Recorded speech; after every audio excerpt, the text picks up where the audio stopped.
IIUs are marching towards the regimental headquarters in Badami Bagh in Srinagar.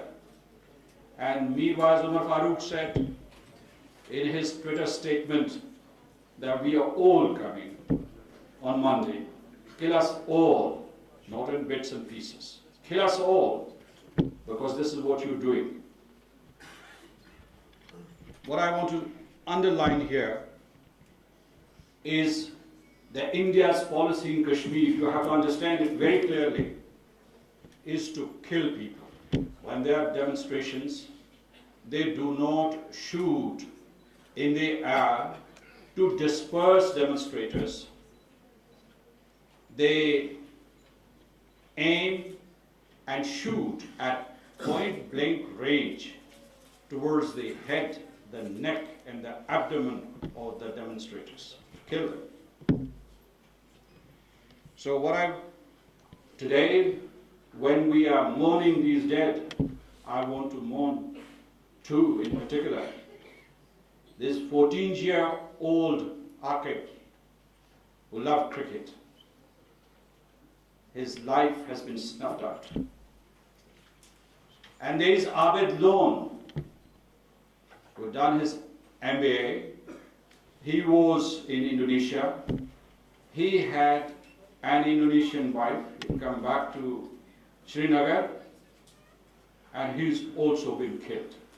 Probably, I don't know how many of you know, that yesterday demonstrations were also held in Indonesia, protesting against these vile, villainous, and brutal killings. Let me also tell you, you as students of political science, and I'm sure international law here, that all these killings are gross violations of the Geneva Conventions or the international humanitarian law. And what is the international humanitarian law? The international humanitarian law is that you do not kill non-combatants. You do not kill unarmed people. That you have to make a distinction between combatants and non-combatants. And whenever there is a situation like this, for instance, when the Indian security forces in their cordon search operations are going to these houses, cordoning off, and then killing people, and we call them fake encounters, even at that time, according to the international humanitarian law, the occupation forces have to demonstrate precaution. And this precaution is not being demonstrated by the Indian occupation forces. So they are guilty. And there is another principle, this is the principle of proportionality. That if somebody is pelting stones at you, you do not blind them. You do not shoot them in their heart or in their head or in their neck.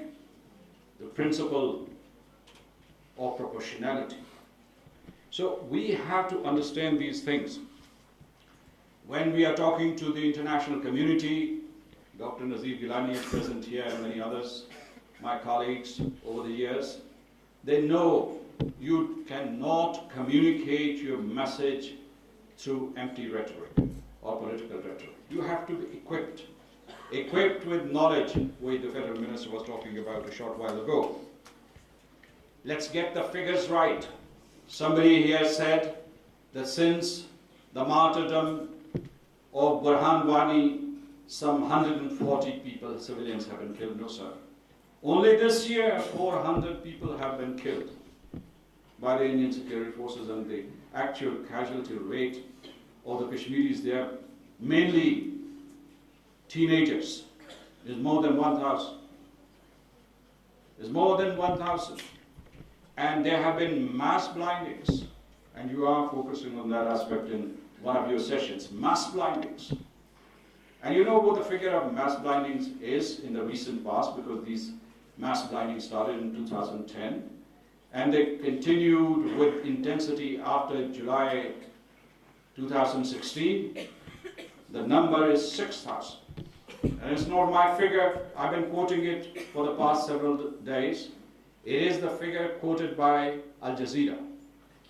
And I have also been quoting the New York Times, which in one of its pages said that this is the worst instance of mass blindings in the recorded history of mankind.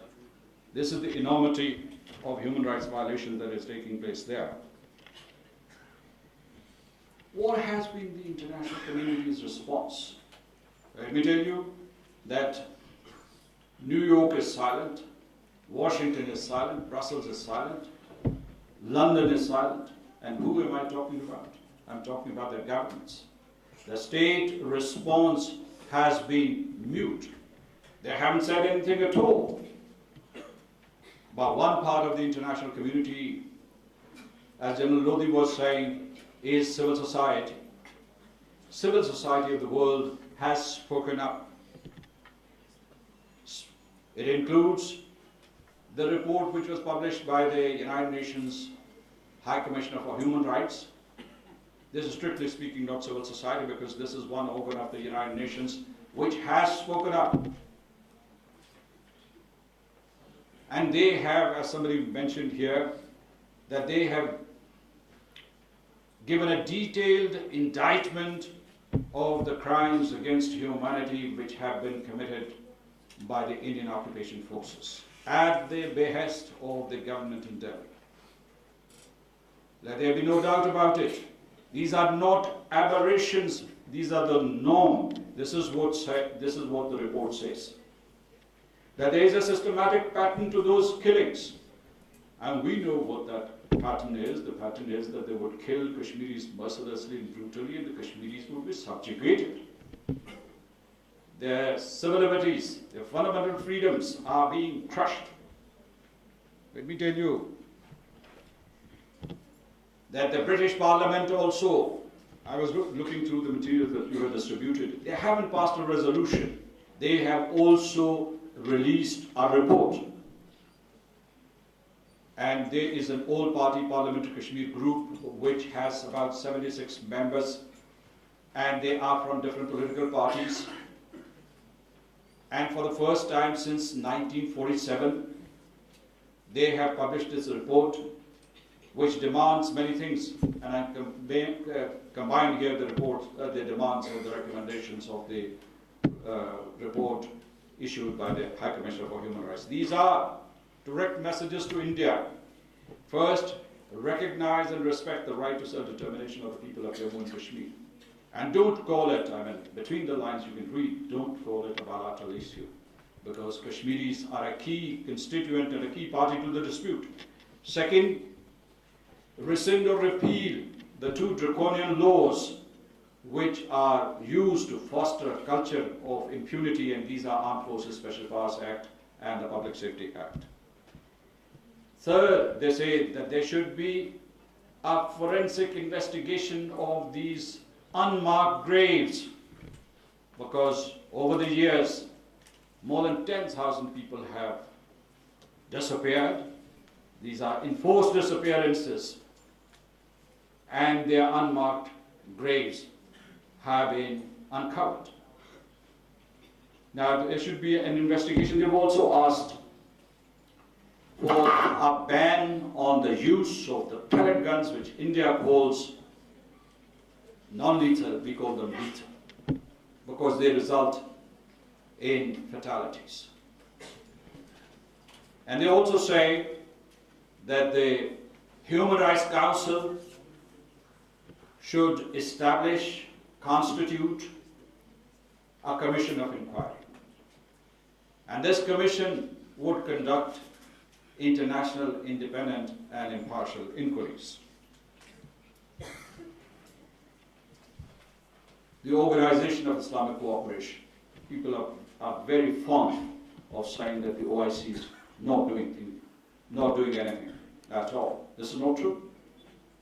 The OIC is the only intergovernmental organization which since 1990 has been passing resolutions year after year after year, upholding the right to self-determination of the people of Jammu and Kashmir, condemning human rights violations by the Indian occupation forces, demanding an end to these egregious crimes against humanity, and finally, demanding a permanent, just and lasting solution of the Jammu and Kashmir dispute. They have appointed a special envoy on Kashmir. Although Indian authorities have not allowed that envoy to visit the Indian occupied Kashmir. There are resolutions there, and I want to thank the Foreign Minister of Pakistan, Mr. Shah Mahmood Qureshi, for addressing a press conference yesterday and for expressing strong solidarity of Pakistan, the state of Pakistan and the people of Pakistan with the people of the Indian occupied Kashmir. And he suggested a course of action, and I would say this is a wise course of action. He said he has not only condemned the killings, he has also talked about sending communications to the President of the UN Security Council in Kashmir, and particularly these horrendous killings that took place last Saturday. This was a bloody weekend for the Kashmiris. And the Foreign Minister of Pakistan has duly protested and condemned this bloodbath. This is not deployed, and you have to persevere. Here, the speakers who have preceded me, they were talking to you, young men and women, and they have said that when you question yourself what you can do about the issue of Jammu and Kashmir, don't accept an answer from yourself that you can't do anything. You think that it's the responsibility of the government of Pakistan, the government of Azad Kashmir, or the people of the Indian occupied Kashmir themselves. No. It is your responsibility too. And I have told people that one man, one woman can change the destiny of a nation. It can change the course of a civilization. And if you are really determined, you will be instrumental in bringing about the liberation, the freedom, the self-determination of the people of Jammu and Kashmir. One day. Don't believe that political and diplomatic campaign is the weak prong of the freedom struggle. It is not. It's a very, very strong means of transforming the situation. I'm moving towards the conclusion of my remarks. One is that I wish you very good discussions and deliberations in your succeeding sessions. And I want to compliment the organizers, Dr. Muhammad Khan and the Dean of Social Sciences, for carefully choosing those themes. Those themes really cover all dimensions of the Jammu and Kashmir dispute, also the dispute and also human rights violations. So there's a good combination. Let me also add here that when we talk about human rights violations, yesterday Mr. Shah Mahmood Qureshi said, and rightly said, it is about humanity. It is not about politics, it's about humanity. Stop killing the people of Jammu and Kashmir. India has absolutely no justification for doing that. Very few people here know, I can bet that India has up to this day killed about 500,000, 500,000 people since 1947. And I have calculated that figure very, very carefully and conservatively. And this killing spree continues unabated. And through diplomatic and political means, we have to force India to stop these killings. This is the challenge that we have as a nation, as an individual. What is the strategy that we should have? I think the preceding speakers have already spoken about it. I just want to reiterate that we have to demonstrate unity, continue to sustain it. Second, we have to go back to the international community.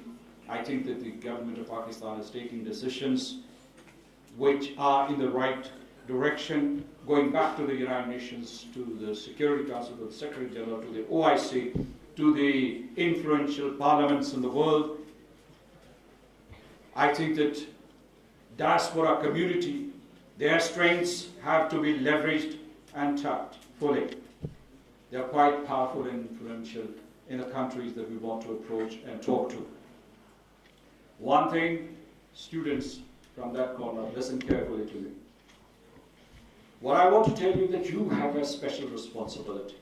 Your responsibility is to invest in effective communication in regard to Pakistan's national security and in regard to Kashmir.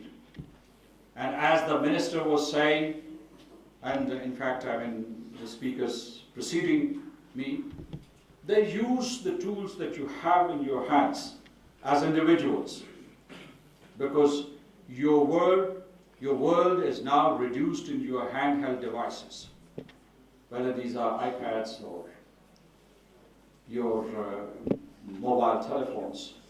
You can use them to put across your point of view, to project your protests, to broadcast your solidarity with the people of Jammu and Kashmir through this device that you carry 24/7 with you. This is very important. And in this regard, I have a practical suggestion which I have given to the young students before, that either you contribute directly, or in fact, if you just post the recommendations or analysis of the reports which are coming out from Kashmir, that would also be a great contribution. Communication, invest in communication. Let me tell you here that General Lodi was talking about the gap that is there between India and Pakistan, or the asymmetry in conventional weapons. We have sorts of nuclear parity, and there is an equilibrium. And he says that this gap would widen in the years to come. So the time to act is now. What I want to tell you is that we have a bigger gap and bigger asymmetry in the realm of communication. India concocts stories, crafts them, and takes them to the international vendors. And they buy them line, hook and sinker. Whereas Kashmiris are suffering, they're being killed, and we have true story, and nobody is ready to listen to that story. And why is that?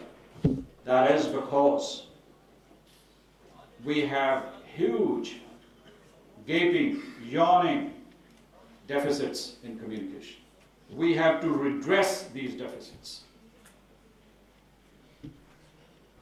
Finally, I would say, as the minister said, that if there is a strong Pakistan, there is a guarantee of realizing the right to self-determination. This is understood by the Kashmiris. I was talking to a Kashmiri activist the other day and said that joining India is no more an option for Kashmiris. If it was, they would coexist with India for some time uncomfortably, and later on probably they would be integrated into the political mainstream of India. And that's why they send these signals to all of you.